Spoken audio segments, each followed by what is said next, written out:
ಅದ್ರಾಗ ಬರಲ್ರಿ ಅದ್ರಾಗ ಶಿಸ್ತು ಕೂಡಲ್ಲ.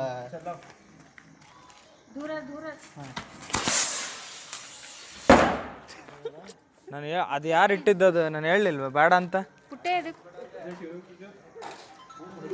ಪುಟ್ಟಿ ಆಗೋ ಸೆಣಿತನ ಮಾಡ್ಬೇಕು. ಅದು ಕರೆಕ್ಟಾಗಿ ಸಿಗಿಸ್ರಿ ಅದ್ರೊಳಕ್ಕೆ ಪುಟ್ಟೆ ನೀ ಬಿಡು ಸ್ಟ್ರೈಟ್.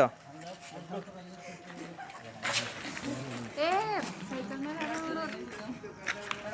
ಸರಕ್ರಿ.